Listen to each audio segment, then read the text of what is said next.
இன்றைக்கான வீடியோவில் நம்ம என்ன பார்க்க போகிறோம்னு பார்த்தீங்கன்னா, அதுக்கு முன்னாடி குவாலிட்டி ஆர்கானிக் கார்டனை சப்ஸ்கிரைப் பண்ணிவிட்டு பக்கத்தில் இருக்க பெல் ஐக்கான் அழுத்திட்டு ஆல்ன்ற பட்டனையும் அழுத்துங்க. அப்போ தான் நான் போடுற புது வீடியோஸ் உங்களுக்கு நோட்டிஃபிகேஷனில் வரும். நம்ம சப்ஸ்கிரைபர்ஸ் எல்லாருக்குமே தெரியும், குவாலிட்டி ஆர்கானிக் கார்டன் வந்துட்டு குவாலிட்டி நர்சரி கார்டனோட சப் சேனல் தான்ன்றது. புதுசாக வரவங்களுக்கு வந்துட்டு குவாலிட்டி நர்சரி கார்டன் என்ற சேனல் வந்துட்டு ஃபுல்லாக ஃப்ளவர்ஸை பற்றியும் ஃபர்டிலைசர்ஸை பற்றியும் அதில் இருக்கிற ஏதாவது பூச்சி தாக்குதலோ இல்லை மண்கலவையோ அதை பற்றி சொல்கிறது குவாலிட்டி நர்சரி கார்டன். அடுத்தது வந்துட்டு குவாலிட்டி ஆர்கானிக் கார்டன்ன்றது ஃபுல்லாக வெஜிடபிள்ஸ் பற்றியும் ஹர்ப்ஸ் பற்றியும் அதில் இருக்கிற ஃபர்டிலைசர்ஸ் அதில் இருக்கிற ப்ராப்ளம்ஸ் எல்லாமே சொல்கிறது தான் குவாலிட்டி ஆர்கானிக் கார்டன். உங்களுக்கு கார்டனிங் ப்ராடக்ட்ஸ் ஏதாவது வேணும்னாலோ ஃபர்டிலைசர்ஸோ பாட்டிங் மிக்ஸோ இல்லை க்ரோ பேக்கோ பாட்ஸோ எது இருந்தாலும் பிளான்ஸோ எது இருந்தாலும் மேலே இருக்கிற நம்பருக்கு வாட்ஸ்அப் பண்ணுங்கள். நான் போடுற வீடியோஸ் உங்களுக்கு பிடிச்சு அதே மாதிரி உங்களுக்கு யூஸ்ஃபுல்லாக இருந்துச்சுன்னு நினச்சிங்கன்னா ஒரு சின்ன லைக் கொடுத்து அதே மாதிரி உங்கள் ஃப்ரெண்ட்ஸ் அண்ட் ஃபேமிலி ரிலேட்டிவ்ஸ்க்கு ஷேர் பண்ணுங்கள். கூடவே ஒரு சின்ன கமெண்ட் கொடுத்தீங்கன்னா அது எனக்கு ஒரு ரொம்ப மோட்டிவேஷனாக இருக்கும். ஸோ வாங்க வீடியோக்குள்ளே போகலாம். இன்றைக்கான வீடியோவில் நம்ம என்ன பார்க்க போகிறோம்னு பார்த்தீங்கன்னா, நாளைக்கு அதாவது ஆகஸ்ட் 3 ஆடிப்பெருக்கு திருவிழாங்க. ஸோ இந்த ஆடிப்பெருக்கு திருவிழாவில் நம்ம வந்துட்டு முதல் தேதியில் ஆடி 1 விதை விதைக்காதவங்க கூட நாளைக்கு கண்டிப்பாக விதை விதைப்பாங்க. ஸோ அவ்வளோ ஒரு சூப்பரான நாள் நாளைக்கு. இந்த ஆடி மாதம் என்னென்ன விதைக்கலாம் அப்படின்னு சொல்லிட்டு இந்த வீடியோவில் நம்ம ஃபுல் டீட்டெயில் பார்க்கலாம். பாட்டிங் மிக்ஸ்லேருந்து அடுத்தது க்ரோ பேக்லேருந்து சூரிய வெளிச்சத்துலேருந்து ஒரு செடி வளர்க்கணுன்னா என்னென்னலாம் தேவை எல்லாமே பார்க்கலாம். என்னென்ன விதைகள் நாளைக்கு ஆடிப்பெருக்கு அன்றைக்கி நீங்கள் போடலான்றதையும் நான் இன்றைக்கி சொல்கிறேன். ஃபஸ்ட்டு ஒரு விதை விதைக்கிறீங்க அப்படின்னா அதுக்கு ரொம்ப ரொம்ப ரொம்ப உயிர் நாடி எதுன்னு கேட்டிங்கன்னா மண்கலவை தாங்க. மண்கலவையை நீங்கள் தரமாக கொடுத்துட்டீங்கன்னாலே உங்களுக்கு காய் வந்து சூப்பராக வைக்க ஆரம்பிக்கும். ஸோ அந்த மண்கலவையை ஃபஸ்ட்டு நம்ம ரெடி பண்ணிவிடுவோம். மண்கலவைக்கு இன்றைக்கி நான் எடுத்துருக்கிறது என்னன்னு பார்த்தீங்கன்னா, நான் ரெடி பண்ணுறது 5 செடிக்கான மண்கலவை. ஆனால் ஒரு தொட்டிக்கான மண்கலவையை இப்போ உங்களுக்கு நான் சொல்கிறேன். 1 பங்கு கொக்கோ பீட்டு, 1 பங்கு செம்மண், வேப்பம் புண்ணாக்கு வந்துட்டு 1 கைப்பிடி அளவுலேருந்து 2 கைப்பிடி அளவு, வர்மி கம்போஸ்ட் மண்புழு உரம் 1/2 பங்கு, தொழு உரம் 3/4 பங்கு, அடுத்தது வந்துட்டு மிக்ஸ்டு பயோ ஃபர்டிலைசர் அதாவது உயிர் உரம் இருக்குது இல்லைங்களா, அது வந்துட்டு 2 ஸ்பூன்லேருந்து 3 ஸ்பூன். இது கூட எப்சம் சால்ட் வந்துட்டு 2 டீஸ்பூன், போன் மீல் இருந்தால் போன் மீல் சேர்த்துக்கோங்க, அப்படி இல்லைன்னா ராக் ஃபாஸ்பேட் எது ஒன்றாலும் சேர்த்துக்கலாம், அது வந்துட்டு 2 ஸ்பூன். இதை எல்லாத்தையுமே நல்லா கலந்து விட்டுட்டு புளிச்ச மோர் அப்படி இல்லைன்னா தண்ணி இதை வந்து லைட்டாக ஸ்ப்ரே பண்ணி விடுங்க. மண் வந்து நல்லா மக்கணும். ஓகேங்களா, இதுதான் மண்கலவை. ஸோ இதை மண்கலவைக்கு ரெடி பண்ணியாச்சு. ஆனால் இந்த மண்கலவைக்கு ஏற்ற தொட்டி அப்படி இல்லைன்னா க்ரோ பேக் வைக்கணும் இல்லைங்களா, அதுக்கு இப்போ நீங்கள் கத்திரிக்காய் செடி வைக்கிறீங்க அப்படின்னா 12க்கு 12 2 செடி வைக்கலாம். 15க்கு 15 நாற்றுல எடுத்தீங்க க்ரோ பேக் எடுத்திங்கன்னா அதில் 3 நாற்று வைக்கலாம். 9க்கு 9 எடுத்தீங்க அப்படின்னா கிட்டத்தட்ட வந்துட்டு 1 செடி வைக்கலாம். ஸோ இது க்ரோ பேக் கணக்கு. கீரைலாம் வந்து 15க்கு 6, 12க்கு 6, 18க்கு 6 கீரை, முள்ளங்கி, அடுத்தது வந்துட்டு உருளைக்கிழங்கு இதெல்லாம் போட்டு விடலாம். சப்போஸ் நீங்கள் தொட்டி எடுக்கிறீங்க அப்படின்னு பார்த்தீங்கன்னா தொட்டியில் 12க்கு 12 இன்ச்சுக்கு 1 செடியும், 14 இன்ச்சுக்கு 2 செடியும், 16 இன்ச்சில் 3 செடியும், 10 இன்ச்சு எடுத்திங்கன்னா 1 செடி தான் வைக்க முடியும். ஸோ ரொம்ப சின்ன தொட்டியாக எடுத்தீங்க அப்படின்னா செடி சரியாக வளராது. மேக்ஸிமம் 10 இன்ச்சிலேருந்து நீங்கள் வந்து செடி வைக்கிறதுக்கு தொட்டிகள் செலக்ட் பண்ணலாம். க்ரோ பேக்கும் அதே தான், 9க்கு 9லேருந்து நீங்கள் செலக்ட் பண்ணலாம். ரொம்ப சின்னது எடுத்திங்கன்னா செடி வந்து உங்களுக்கு வேர் பிடிச்சி வளர்கிறதுக்கு ரொம்ப கஷ்டப்படும். சரிங்களா?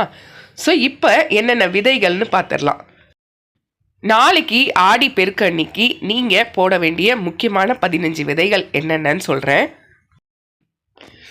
ஃபஸ்ட்டு வந்து ஈஸி க்ரோயிங் எதுன்னு கேட்டிங்கன்னா வெண்டைக்காய் தாங்க. மண்ணில் போட்டு விட்டவொடனே 3 நாளில் உங்களுக்கு முளை விட்டுடும், அதாவது ஜெர்மினேட் ஆகிடும். 3 நாள்லேருந்து 35 நாள்லேருந்து 40 நாளுக்குள்ளே ஃபஸ்ட்டு காய் ஈல்டிங் வச்சிரும். ஸோ இதுக்கு வந்துட்டு தரமான மண்கலவை ஃபஸ்ட்டு வேணும். அப்புறம் ரெகுலராக தண்ணி வந்துட்டு இப்போ கொஞ்சம் வெயில் இருக்குது இல்லைங்களா, ஸோ அதுக்கு காலையில் ஒரு மக்கம் ஈவினிங் ஒரு மக்கம் தண்ணி கொடுத்துட்டு வாங்க. சூரிய வெளிச்சம்னு பார்த்தீங்கன்னா கண்டிப்பாக 8 மணி நேரம் சூரிய வெளிச்சம் கண்டிப்பாக தேவைங்க. சப்போஸ் உங்களுக்கு 8 மணி நேரம் வெயில் வராது அப்படின்ற பட்சத்தில் 5 மணி நேரம் டைரக்ட் சன்லைட்டில் செடியை வச்சு விட்டுருங்க. அதுவே போதுமானது. அது அதோட சூரிய வெளிச்சத்தை எடுத்துக்கும். ஸோ அடுத்தது வந்துட்டு பூச்சி தாக்குதல்னு பார்த்தீங்கன்னா வெண்டைக்காயில் அவ்வளோ பூச்சி தாக்குதல் வராதுங்க. ஆனால் பிரச்சனை என்ன வரும்னா காய் வந்து சீக்கிரம் முத்துறதுக்கு வாய்ப்புண்டு. அதை மட்டும் நம்ம பார்த்து 3 நாள் இடைவெளியில் காய்களை எடுத்துட்டோம்னா உங்களுக்கு வந்துட்டு ஈல்டிங்கும் நிறைய கிடைக்கும். அதே சமயத்தில் உங்களுக்கு வந்துட்டு காய்களும் முத்தாது. ஸோ ஃபஸ்ட்டு வெண்டைக்காங்க, அடுத்தது வந்து கொடி அவரை.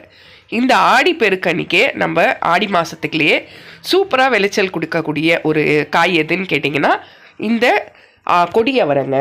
கொடி அவரை வந்துட்டு இந்த மாதிரி தான் இருக்கும், கொத்தாக இருக்கும், நல்ல மெலீஸாக இருக்கும்.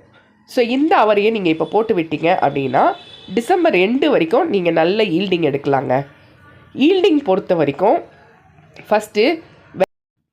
ஃபஸ்ட்டு விதை வந்துட்டு மண்ணில் போடுறீங்க. இந்த விதையை நீங்கள் ஊற வச்சு தாங்க போடணும். ஒரு 5 மணி நேரம் ஃபஸ்ட்டு விதையை வந்துட்டு தண்ணியில் ஊற வச்சுருங்க.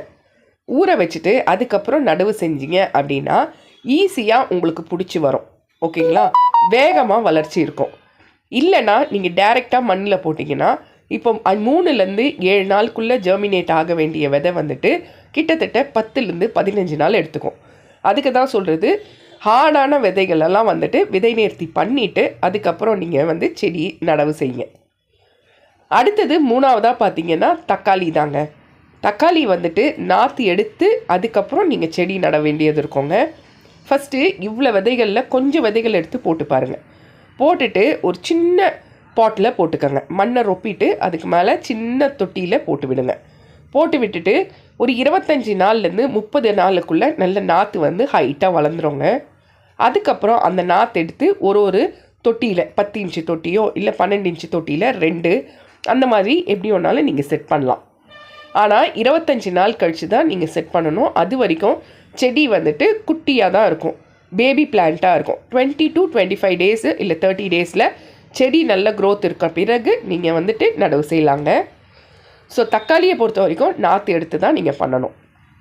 அதுக்கு பார்த்தீங்கன்னா முள்ளங்கி, ஒன்று சிகப்பு முள்ளங்கியாக இருக்கட்டும் இல்லை வெள்ளை முள்ளங்கியாக இருக்கட்டும், ரெண்டுமே மண்ணில் வந்துட்டு ரொம்ப ஆழம் பண்ணாமல் சும்மா நம்ம சுண்டு விரல் சைஸில் கொஞ்சோண்டு ஒரு சின்ன ஹோல்ஸ் போட்டு அதில் நீங்கள் விதையை ஊனிக்கிட்டே வரலாம். ஒரு 35 நாள்லேருந்து 50 நாளைக்குள்ளே உங்களுக்கு ஈல்டிங் கிடச்சிருங்க. முள்ளங்கியும் ஒரு அளவுக்கு நல்லா வளர்ந்துருக்கும். ஸோ அந்த டைமில் நீங்கள் முள்ளங்கியை அறுவடை பண்ணிக்கலாம். ஒரு தொட்டியில் வந்துட்டு முள்ளங்கிக்கான தொட்டி எதுன்னு கேட்டிங்கன்னா 15 காரு, 18 காரு, 12 காரு, அதாவது கீரை வளர்க்குற தொட்டியில் தான் நீங்கள் போடணும். 12க்கு 12லலாம் போட்டிங்கன்னா உங்களுக்கு வந்துட்டு வேர் பிடிச்சி வராது, வேரெல்லாம் சுற்றிக்கும். அதனால் வந்துட்டு செடி அவ்வளோவா வளராது. அதனால் நல்லா ப்ராடாக இருக்கிற மாதிரி கீரை செட்டு இருக்குது இல்லைங்களா, அதில் நீங்கள் வந்து இந்த விதைகளை போட்டு விடலாம். 3 நாள்லேருந்து 5 நாளுக்குள்ளே ஃபஸ்ட்டு இலை வர ஆரம்பிச்சிடுங்க. அதை பார்க்குறதுக்கே ரொம்ப அழகாக இருக்கும். அதுக்கப்புறம் ஒரு 6 நாள் 7 நாள் விட்டு பார்த்தீங்கன்னா 2வது இலை அதுக்கப்புறம் வளர ஆரம்பிச்சிடும். தண்ணி ஊற்றும் போது மட்டும் கொஞ்சம் பார்த்து ஊற்றுங்க. 2 இலையெல்லாம் நீங்கள் வந்து ஸ்ப்ரே பண்ணிங்கன்னா அந்த 2 இலை படுத்துக்குச்சின்னா திருப்பி வராது. அதனால் தண்ணி ஊற்றும் போது ஒரு சைடு மட்டும் நல்லா தளராக ஊற்றி விட்டுருங்க. அதுக்கு அடுத்தது பார்த்திங்கன்னா பாவக்காய் தாங்க. பாவக்காயில் பொறுத்த வரைக்கும் விதை வந்து ரொம்ப ஹார்டாக இருக்கும். ஸோ இதை கண்டிப்பாக ஒரு 5 மணி நேரம் தண்ணியில் ஊற வச்சுட்டு அதுக்கப்புறம் நீங்கள் வந்துட்டு எடுத்து நடவு செய்யுங்க. ஒன்று தண்ணியில் ஊற வைக்கலாம், அப்படி இல்லைன்னா அரிசி கழுவுற தண்ணியில் ஊற வைக்கலாம், அப்படி இல்லைன்னா கஞ்சி தண்ணியில் ஊற வைக்கலாம், அப்படி இல்லைன்னா பஞ்சகாவியாலையும் ஊற வைக்கலாம். 4 விதமான விதை நேர்த்தி நீங்கள் பண்ணலாங்க. ஸோ இந்த பாவக்காவை பொறுத்த வரைக்கும் பூச்சி தாக்குதல் எதுவுமே இருக்காதுங்க. பூச்சி தாக்குதல்னு வந்தால் கூட லைட்டாக மாவு பூச்சி அந்த மாதிரி வரும். ஆனால் அதை கூட நீம் ஆயில் இருக்குது இல்லைங்களா, அதை வந்து நீங்கள் ஸ்ப்ரே பண்ணிடலாம். ஆனால் பாவக்காவை பொறுத்த வரைக்கும் பூச்சி தாக்குதல் எதுவுமே வராது. ஏன்னா வந்து அதுவே ஒரு கசப்பான செடி இல்லைங்களா. ஸோ அதுலேருந்து எந்த ஒரு பூச்சி தாக்குதலும் வராது. வந்துச்சு அப்படின்னா 15 நாளைக்கு ஒரு முறை வேப்பெண்ணெய் கரைசல் கொடுத்து விடுங்க. அடுத்தது பார்த்தீங்கன்னா பீர்க்கங்காவும் உங்களுக்கு வந்துட்டு விதை நேர்த்தி செய்யக்கூடிய விதைகள். அதாவது ரொம்ப திடமான விதைகளாக இருந்துச்சு அப்படின்னா அதை வந்து கண்டிப்பாக விதை நேர்த்தி பண்ணிக்கோங்க. விதை நேர்த்தி பண்ணிவிட்டு நீங்கள் வந்துட்டு செடியை நடவு செய்யும்போது ஈஸியாக முளைப்பு திறனும் ஈஸியாக இருக்கும். அதே மாதிரி செடியோட வளர்ச்சியும் நல்ல ஒரு ஆரோக்கியமாக வளரும். நம்ம விதை நேர்த்தி பண்ணாமல் செடியில் போட்டோம், அப்படி மண்ணில் போட்டோம் அப்படின்னா அப்பயும் வரும், ஆனால் லேட்டாக வரும். வர செடி வந்து கொஞ்சம் வீக்னஸாக வரும், அவ்வளோதான் வித்தியாசம். ஸோ வந்து எப்போவுமே ஆடான செடிங்களை விதை நேர்த்தி பண்ணிவிட்டு போட்டிங்கன்னா கண்டிப்பாக சூப்பராக முளைச்சி வரோங்க. ஸோ பீர்க்கங்காவை பொறுத்த வரைக்கும் அடுத்தது என்ன ஒரு டிஸ்அட்வான்டேஜ் பீர்க்கங்காவில் நீங்கள் பார்க்கலான்னா, காய் வந்து முத்திரும். ஒன்று இலசுலேயே முத்திரும். ரெண்டாவது ஒரு விதமான இருக்குது. அந்த வந்துட்டு நம்ம காய் வைக்கிற நேரத்தில் அந்த அது உள்ளே ஓட்டை போட்டு போயிட்டு சாரை வந்து உறிஞ்சி காய் வந்து இல்லாதபடி பண்ணிடும். அதுக்கு பிஞ்சு விடுற நேரத்தில் நம்ம ஒரு சின்ன கவரில் மெல்லிசாக கட்டி விட்டுட்டோன்னா எந்த வந்து உள்ளே போகாது. சரிங்களா? ஸோ பீர்க்கங்காவை பொறுத்த வரைக்கும் இது ஒன்று தாங்க டிஸ்அட்வான்டேஜ். அடுத்தது என்னதுன்னு கேட்டிங்கன்னா கத்திரிக்காய் வந்துட்டு எல்லா விதமான கத்திரிக்காயும் நீங்கள் இப்போ நடவு செய்யலாங்க. சூப்பரான ஈல்டிங் உங்களுக்கு கிடைக்கும். ஸோ கத்திரிக்காயில் பொறுத்த வரைக்கும் இலைப்பேன் கண்டிப்பாக வரும், மாவு பூச்சி வரும், எறும்புகள் மாவு பூச்சியை கொண்டு வரும். ஸோ அந்த டைமில் நம்ம என்ன பண்ணணும்னா 15 நாளைக்கு ஒரு முறை 5 ml வேப்பெண்ணெய் கரைசல் எடுத்து 1 லிட்டர் தண்ணியில் கலந்து நல்லா வந்துட்டு ஸ்ப்ரே பண்ணி விடுங்க. இலை மேலே, தண்டு பகுதியில், இலை பின்னாடியில் ஸ்ப்ரே பண்ணி விடுங்க. கத்திரிக்காயும் நாற்று எடுத்து பண்ண வேண்டியது தாங்க. 15 நாள்லேருந்து 25 நாளுக்குள்ளே நாற்று ரெடி ஆகிடும். அதுக்கப்புறம் நீங்கள் எடுத்து தனித்தனியாக நடவு செய்யலாம். அடுத்தது பார்த்திங்கன்னா காய்கறியில் முக்கியமானது கீரை வகைகள். எந்த விதமான கீரை வகைகளும் நீங்கள் இந்த ஆடி மாதத்தில் போடலாங்க. உங்களுக்கு கீரை போட்ட உடனே ஒரு 25 நாள்லேருந்து 30 நாளுக்குள்ளே கீரை அறுவடை நீங்கள் எடுத்துடலாம். அதாவது ஃபஸ்ட்டு ஈல்டிங் வந்து 25 நாள்லேருந்து 30 நாள், அதுக்கப்புறம் செகண்ட் ஈல்டிங் வந்துட்டு ஒரு 35 நாளில் எடுக்கலாம். அதாவது 5 days 10 days கேப்பில் எடுக்கலாம். அதுக்கு அடுத்தது அவ்வளோதான். 2 ஈல்டிங் நல்லா ஈல்டிங் கிடைக்கும். 3வது ஈல்டிங் வரும், ஆனால் வந்துட்டு செடி வந்து கொஞ்சம் ஸ்ட்ராங்காக இருக்காது, ரொம்ப வீக்காக இருக்க மாதிரி இருக்கும். அதனால் 3வது ஈல்டிங்கை நீங்கள் தவிர்த்துட்டு 2 ஈல்டிங் மட்டும் பண்ணிக்கலாம். அதுக்கு அடுத்தது பார்த்திங்கன்னா கொத்தவரை வந்துட்டு கிளஸ்டர் பீன்ஸ் இல்லைங்களா, அது வந்துட்டு எடுத்து நீங்கள் அப்படியே செடியை மண்ணில் போட்டு விடலாங்க. வெண்டைக்காய் மாதிரி தாங்க இது. 35 நாளில் ஃபஸ்ட் ஈல்டிங் உங்களுக்கு கிடச்சிரும். ஸோ அதுக்கு அடுத்தது கொச்சன்னு வர ஆரம்பிக்குங்க. செடி நல்லா வளர்ந்து இலை நல்லா பெருசாகின பிறகு கொச்சன்னு வர ஆரம்பிக்கும். அதுலேருந்து நீங்கள் வந்து ஃபஸ்ட் ஈல்டிங் ஒரு 40 நாள்லேருந்து 45 நாளில் எடுக்க ஆரம்பிக்கலாம். செகண்ட் ஈல்டிங் வந்துட்டு ஒரு 10 days கேப்பில் விட்டுட்டு அதுக்கப்புறம் திருப்பி எடுக்கலாம். இதுக்கெல்லாம் பண்ணுறதுக்கு மெயினானது சூரிய வெளிச்சங்க. சூரிய வெளிச்சம் எந்த செடிக்குமே டைரெக்டான சூரிய வெளிச்சம் கண்டிப்பாக ஒரு 8 மணி நேரம் வெயில் வேணுங்க. சப்போஸ் நீங்கள் அப்பார்ட்மெண்ட்டில் இருக்கீங்க, இல்லை வெயில் வராத பகுதியில் இருக்கீங்க, அந்த மாதிரி டைமில் வந்துட்டு டைரெக்டாக ஒரு 5 மணி நேரம் வெயிலாவது வர மாதிரி ஒரு இடத்துல செட் பண்ணி வச்சுடுங்க செடியை. அதுக்கப்புறம் நீங்கள் வந்துட்டு எடுத்து கூட மாற்றி வச்சுக்கலாம், இல்லை நீங்கள் அப்படியே கூட விட்டுடலாம். ஆனால் ஒரு 5 மணி நேரம் டைரக்ட் சன்லைட், நல்ல ஸ்ட்ராங்கான சன்லைட் அது மேலே படுற மாதிரி வச்சாதான் செடியில் பூச்சி தாக்குதல் வராமல் செடியும் ஆரோக்கியமாக வளர ஆரம்பிக்கும். வேரெல்லாம் நல்லா ஸ்ட்ராங்காக இருக்கும். அதுக்கு மெயினானது சூரிய வெளிச்சங்க. அடுத்த காய் எதுன்னு பார்த்தீங்கன்னா ஃப்ரெஞ்ச் பீன்ஸ் இருக்குது இல்லைங்களா. இந்த ஆடி மாதத்தில் நம்ம பீன்ஸை போட்டு விட்டோம்னா நம்மளுக்கு டிசம்பர் மாதம் வரைக்கும் பீன்ஸ் கிடச்சிக்கிட்டே இருக்கோங்க. ஸோ அதுக்கு நம்ம தேவையானது காயை வந்துட்டு ஃபஸ்ட்டு அந்த விதையை வந்துட்டு நல்லா விதை நேர்த்தி பண்ணிடணும், ஆடான விதை. ஸோ விதை நேர்த்தி பண்ணிவிட்டு அதுக்கப்புறம் நடவு செஞ்சிங்க அப்படின்னா கிட்டத்தட்ட 55 நாளில் ஃபஸ்ட்டு ஈல்டிங் உங்களுக்கு கிடைக்கும். பீன்ஸை பொறுத்த வரைக்கும் ஒரு 5 hours வெயில் இருந்தாலே போதும். ஆனால் தண்ணி வந்து ஈரப்பதம் மண்ணில் இருந்துக்கிட்டே இருக்கணுங்க. பூச்சி தாக்குதல்னு பார்த்தீங்கன்னா பீன்ஸில் அவ்வளோ பூச்சி தாக்குதல் வராது, ஆனால் இலைப்பேன் மட்டும் வரும் சம்டைம்ஸ். அந்த இலைப்பேன் வந்ததுன்னா வேப்பெண்ணெய் கரைசல் தாங்க ஆல்டர்னேட்டு, அதுக்கு வேறு எதுவுமே கிடையாது. அப்படி இல்லைன்னா பஞ்சகாவியா இருக்குது இல்லைங்களா, அதை வந்துட்டு தண்ணியில் நல்லா கலந்து டைல்யூட் ஆக்கிட்டு ஸ்ப்ரே பண்ணி விடலாம். அதுக்கும் பூச்சி தாக்குதல் அண்டாது. அடுத்தது வந்துட்டு புடலங்காய் தாங்க. புடலங்காய் வந்துட்டு இந்த ஆடி மாதத்துக்கு நீங்கள் கண்டிப்பாக விளைக்கலாம்.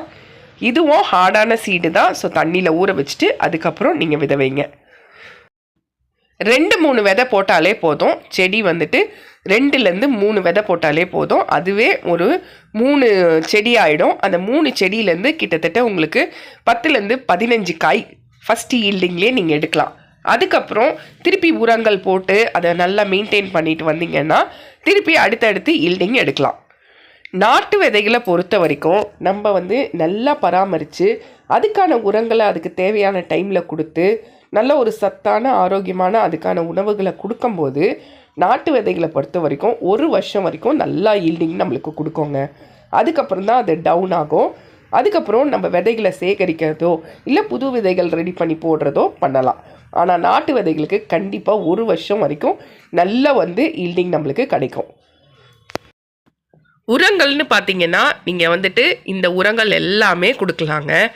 ஸோ என்னென்ன, ஃபஸ்ட்டு மிக்ஸ்டு சாலிட் ஃபர்டிலைசர்ன்றது ஒன்றும் கிடையாது. வர்மி கம்போஸ்ட்டு, தொழு உரம், வேப்பம் புண்ணாக்கு, ஆட்டு தொழு உரம், இதை எல்லாமே சேர்த்து நம்ம ரெடி பண்ணுற நம்மளோட ஓன் ப்ராடக்ட் தான் மிக்ஸ்டு சாலிட் ஃபர்டிலைசர். அது கொடுக்கலாம். அப்புறம் ராக் ஃபாஸ்பேட், கடலை புண்ணாக்கு, தேங்காய் புண்ணாக்கு, அடுத்தது எள்ளு புண்ணாக்கு, இதெல்லாம் ஊற வச்சு கொடுக்கணும். வேப்பம் புண்ணாக்கூட சேர்த்து கொடுக்கணும். அடுத்தது சாம்பல், அதுக்கு அடுத்தது போன் மீல் 1 டீஸ்பூன்லேருந்து 1.5 டீஸ்பூன் கொடுக்கலாம். அடுத்தது மிக்ஸ்டு புண்ணாக்கு, இதையும் தண்ணியில் கலந்து கொடுக்கலாம், இல்லை அப்படியே ஒரு கைப்பிடி அளவு போட்டு கொடுக்கலாம். அடுத்தது பஞ்சகாவியா, மீன் அமிலம், சீவீட் எக்ஸ்ட்ராக்டு, இதெல்லாம் கொடுக்கலாம். இது இல்லாத அரிசி கழுவுற தண்ணி, பருப்பு கழுவுற தண்ணி, அப்புறம் காய்கறி ஊற வைக்கிற தண்ணி, இந்த தண்ணியும் நீங்கள் ரெகுலராக உங்கள் ஃபர்டிலைசரில் சேர்த்துக்கலாம். இப்போ இதெல்லாம் பார்த்தீங்கன்னா ஹெவி ஃபர்டிலைசர். மீன் அமிலம், பஞ்சகாவியா, சீவீட் எக்ஸ்ட்ராக்ட் 15 நாளைக்கு ஒரு முறை தண்ணியில் டைல்யூட் பண்ணிவிட்டு அதுக்கப்புறம் நீங்கள் இதை கொடுத்துட்டு வரலாம். இந்த நார்மலாக மண்புழு உரம், தொழு உரம்ன்ட்டு சாலிட் ஃபர்டிலைசர்லாம் மாதத்துக்கு ஒரு வாட்டி கொடுத்தாலே போதும்.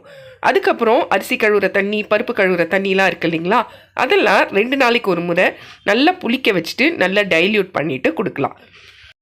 ஸோ அடுத்தது பார்த்தீங்கன்னா விதை நேர்த்தி பண்ண வேண்டிய விதைகள் எதுன்ட்டு லிஸ்ட்டு போட்டிருக்கேன். ஸோ ரொம்ப ஹார்டான விதைகள் எடுத்து நீங்கள் விதை நேர்த்தி பண்ணிவிட்டு அதுக்கப்புறம் செடி மண்ணில் ஊன ஆரம்பிங்க. அப்படி நீங்கள் அந்த மாதிரி பண்ணிங்கன்னா தான் சீக்கிரமாக முளைப்பு தரன் வரும். அதே மாதிரி உங்களுக்கு ஈல்டிங்கும் அதே மாதிரி பிளான்ட்டும் சூப்பராக இருக்கும். இது புது கார்டனர்ஸ்க்கும் ஒரு டிப்ஸ்ன்னு வச்சுக்கோங்களேன். ஏன்னா அவங்க ஃப்ரெஷ்ஷாக ஸ்டார்ட் பண்ணணும்னு நினைக்கிறவங்க கீரையிலேருந்து ஸ்டார்ட் பண்ணுங்கள். அடுத்தது வெண்டைக்காய் ஸ்டார்ட் பண்ணலாம், கத்திரிக்காய் ஸ்டார்ட் பண்ணலாம், தக்காளி ஸ்டார்ட் பண்ணலாம், பச்சை மிளகாய் ஸ்டார்ட் பண்ணலாம். இதெல்லாம் ஈஸியாக வளரக்கூடிய பிளான்ஸு, உங்களுக்கு எந்த ஒரு ஃபெயிலியரும் கொடுக்காத பிளான்ஸ். ஸோ இந்த ஆடிப்பெருக்குக்கு கண்டிப்பாக நீங்களும் விதை விதைச்சிட்டு என்ன விதை விதைச்சிங்கன்றதை கமெண்ட்டில் சொல்லுங்கள். ஸோ ஆடி மாதம் சேல் போயிட்டுருக்கு. எல்லாமே இந்த சொன்ன 15 விதைகள் கூட பாட்டிங் மிக்ஸு, ஃபர்டிலைசர்ஸு எல்லாமே சேர்த்து 599 ரூபாய்க்கு கொடுத்துட்ருக்கோம். ஸோ வேணுன்றவங்க மேலே இருக்கிற வாட்ஸ்அப் நம்பருக்கு மெசேஜ் பண்ணுங்கள். இந்த வீடியோ கண்டிப்பாக உங்களுக்கு யூஸ்ஃபுல்லாக இருக்கும்னு நம்புகிறேன். ஸோ பிடிச்சிருக்கவங்க உங்கள் ஃப்ரெண்ட்ஸ் அண்ட் ஃபேமிலி ரிலேட்டிவ்ஸ்க்கு ஷேர் பண்ணுங்கள், அவங்களுக்கும் யூஸ்ஃபுல்லாக இருக்கும் இல்லைங்களா. குவாலிட்டி ப்ராடக்ட்ஸுன்ற நேமில் நம்மளோட பொருட்கள் வீட்லேயே தயாரித்து ரெடி பண்ணிகிட்ருக்கோம். ஹோம்மேட் ப்ராடக்ட்ஸ், நலங்கு மாவு, சீயக்காய் பொடி, மருதாணி பொடி, செம்பருத்தி பொடி, நெல்லிக்காய் பொடி ரெடி பண்ணிருக்கோம். தலைமுடிக்கும் அதே மாதிரி முகத்துக்கும் உடம்புக்கும். அதுக்கப்புறம் நம்ம சோப்ஸும் ரெடி பண்ணிகிட்ருக்கோம். எல்லாமே ஹெர்பல் சோப்ஸ் தான். அலோவேரா சோப்பு, துளசி சோப்பு, குப்பமேனி சோப்பு, இப்போ சந்தனம் சோப் ஆட் பண்ணியிருக்கோம். அடுத்தது கஸ்தூரி மஞ்சள் சோப்பு, நலங்கு மாவு சோப்பு, முல்தானி மெட்டி சோப்புன்னு சோப்பு வகைகள் ரெடி பண்ணிகிட்ருக்கோம். அதே மாதிரி ஏர் ஆயில் 12 மூலிகை பொருட்கள் நம்ம தோட்டத்துலேருந்தே எடுத்து 12 மூலிகை பொருட்கள் சேர்த்துருக்கோம். கூடவே செக்கில் ஆட்டின சுத்தமான தேங்காய் எண்ணெயோட வெந்தயமும் கருஞ்சீரகமும் சேர்த்து ஏர் ஆயில் ரெடி பண்ணி சேல்ஸ் பண்ணிகிட்ருக்கோம். ஸோ வேணுன்றவங்க மேலே இருக்கிற நம்பருக்கு வாட்ஸ்அப் பண்ணுங்கள். ஃபஸ்ட்டு டைம் நீங்கள் வாங்கி யூஸ் பண்ணிங்கன்னா கண்டிப்பாக நீங்கள் அடுத்த முறை வாங்குவீங்க. அந்த அளவுக்கு ரொம்ப சுத்தமானதாகவும் தரமானதாகவும் நம்ம ரெடி பண்ணிகிட்ருக்கோம். ஸோ வேணுன்றவங்க மேலே இருக்கிற நம்பருக்கு வாட்ஸ்அப் பண்ணுங்கள்.